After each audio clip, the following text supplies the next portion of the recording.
coba deh lo lihat, masa di tahun 2016 tuh pernah ada berita perselisihan hubungan industrial kayak di antara PT Jarsindo Karya Utama di Kabupaten Siak.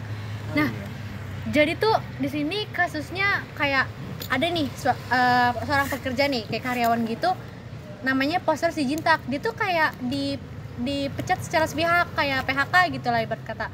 Nah, dipecatnya sama si PT Jarsindo Karya Utama, dimana katanya si Poster Sijintak ini tuh bekerjanya secara nggak baik gitu, kayak nggak memenuhi standar buat pekerja di situ.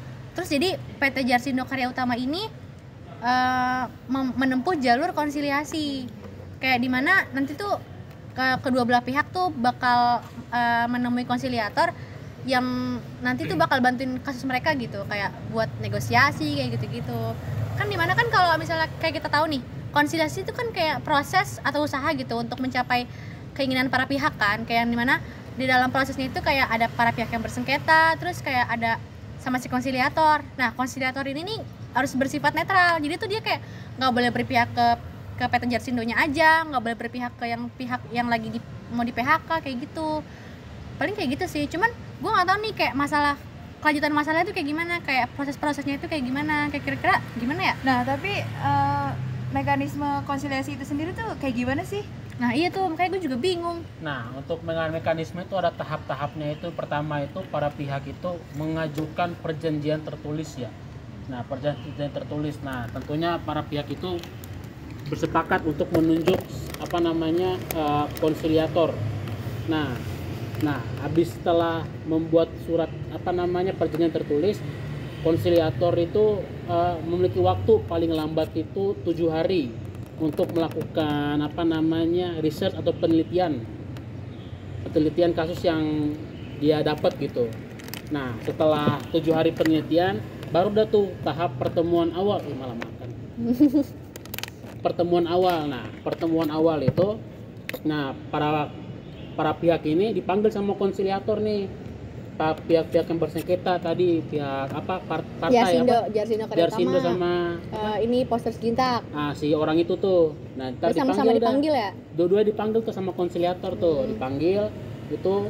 Nah, pas dipanggil itu, nah dijelasin tuh para pihak-pihak itu menyampaikan pandangan mereka. Nah, mengenai masalah yang terjadi itu mereka menyampaikanlah pandangan mereka. Nah, habis itu dalam proses itu tuh ntar ada negosiasi pihak-pihak yang berselisih tuh ya, adu argumen lah, segala macam lah, negosiasi tentunya dipantau oleh konsiliator itu. Nah, setelah negosiasi itu, setelah proses itu, isi dari konsiliasi itu, nah baru ada namanya tuh penyusunan kesepakatan itu untuk hasil akhirnya. Nah, apabila kesepakatan di antara pihak itu mencapai titik temu, maka konsiliator ini mendaftarkan perjanjian bersama di Pengadilan Hubungan Industrial atau PHI gitu.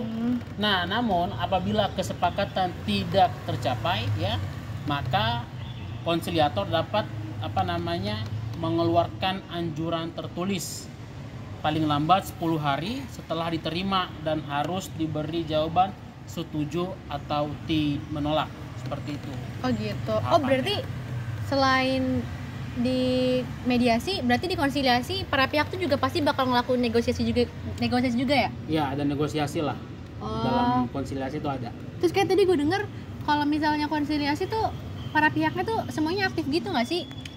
Iya, semua pihak yang PT tadi sama Poster orang Sijintak itu aktif. Nah, konsiliatornya itu hanya memandu agar tidak terjadi lempar kursi atau berantem kan. Nah, gitulah kira-kira. Oh, berarti intinya kalau misalnya konsiliasi itu prosesnya lebih komunikatif, lebih aktif dibandingkan sama mediasi kayak gitu. Ya. Cuman kira-kira gue sebenarnya belum tahu sih kayak masalah konsiliasi ini ada nggak sih regulasinya, kayak diatur di aturan undang-undang yang mana gitu? Oh, regulasinya. Regulasinya itu ada di Undang-Undang Nomor 2 Tahun 2004. Yang mana undang-undang tersebut itu mengatur tentang penyelesaian sengketa hubungan industrial. Nah, undang-undang tersebut itu ditetapkan untuk mewujudkan hubungan industrial yang dinamis, harmonis, dan berkeadilan. gitu. Oh gitu.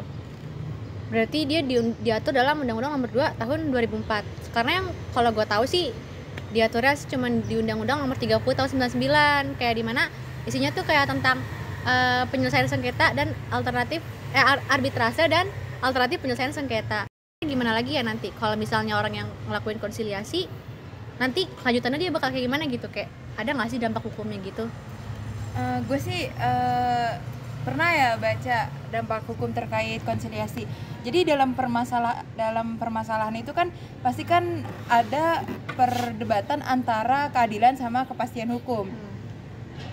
Lupa. Nah terusnya terus yang menjadi faktor utamanya itu gimana jika terjadi benturan antara keadilan sama kepastian hukum ini. Nah hal yang harus dicatat nih, kepastian hukum tuh kepastian hukum tuh merupakan alat untuk mencapai suatu keadilan. Makanya kepastian hukum tuh didahulukan, karena kalau ada kepastian hukum pasti ada keadilan, tapi kalau ada keadilan belum tentu ada kepastian hukum. Nah terusnya kayak yang pernah gue baca sih ya, dampak hukum dari konsiliasi ini, pertama kekuatan mengikat kesepakatan yang dicapai melalui proses konsiliasi. Nah lalu selanjutnya tuh ada eksekusi kesepakatan konsiliasi dapat didaftarkan ke pengadilan agama jika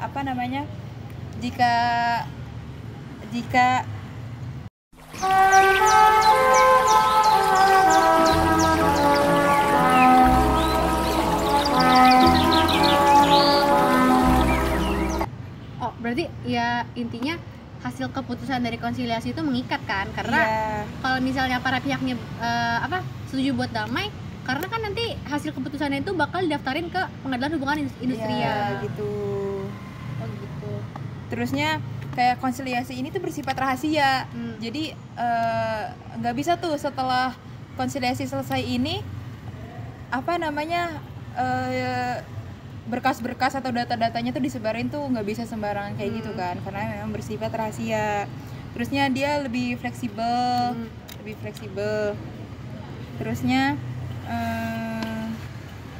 oh iya, makanya dari yang gue tahu sih kayaknya tuh orang-orang sekarang gak banyak tahu tentang konsiliasi gitu. Kayak orang-orang tuh cuma tahu kalau penyelesaian masalah tuh kalau ya nggak lapor polisi, dia tuh pasti kan mediasi, negosiasi kayak gitu-gitu doang. Kayak gue pun sebagai mahasiswa gitu, gue juga baru tahu ternyata tuh kalau penyelesaian masalah tuh ada gitu yang namanya konsiliasi. Cuman nggak tahu gitu kayak kira-kira nanti gampang nggak sih caranya, kayak atau susah nggak sih caranya tuh kayak gitu. Gue nggak tahu sih. Mungkin gue juga kayak, karena gue juga nggak tahu gini, kayak mungkin orang juga nggak tahu itu karena masyarakat tuh kayak mikir kayak kira-kira nanti kelebihannya tuh apa, kekurangannya apa kalau misalnya gue nyelesain permasalahan melalui konsiliasi gitu. Karena kan orang-orang ya itu cuma tahu tuh penyelesaian masalah dari mediasi doang kayak gitu. Itu sih kalau dari yang gue pernah dapat juga, kelebihan konsiliasi tuh kayak kayak waktunya tuh lebih efisien, terus biayanya juga lebih murah, terusnya lebih fleksibel gitu. Terus itu tadi termasuk dampak hukum juga kan, kerahasiaan gitu. Terusnya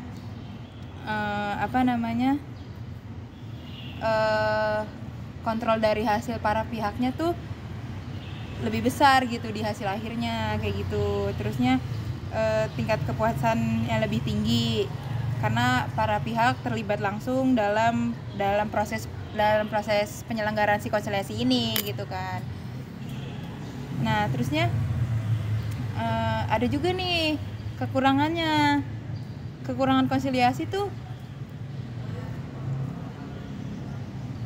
Yang pertama, ketergantungan pada kemauan baik keberhasilan dari para pihaknya. Iya kayaknya. Oh makanya kenapa tadi kayak yang Sirat jelasin kalau misalnya konsiliasi tuh prosesnya itu lebih aktif para pihak sama konsiliator. Makanya kalau misalnya masalah keputusan ya tergantung para pihaknya juga kan, kayak mereka mau apa enggak gitu, mereka sepakat damai atau enggak. Makanya kalau emang enggak sepakat damai ya tergantung mereka juga. Paling nanti konsiliator bakal ngasih anjuran tertulis itu. Nah, terus selain itu juga ada kurangnya kekuatan memaksa konsiliator. Jadi ya udah, konsiliator kan nggak boleh memaksa kan, karena kalau misalkan tidak sampai Sesuai keinginan gitu tidak ya. sesuai keinginan kan ada ada anjuran tertulis Iya. kayak gitu kan. Nah, terus juga ada lagi tuh selain itu kayak ketidakseimbangan kekuatan gitu. Jadi kayak ya gimana ya? Maksudnya tuh masih lemah lah gitu. Konsiliasi itu sebenarnya masih lemah gitu dibanding penyelesaian sengketa lainnya kayak gitu. Nah, terusnya nggak semua permasalahan sengketa bisa diselesaikan dengan cara konsiliasi ini kayak gitu.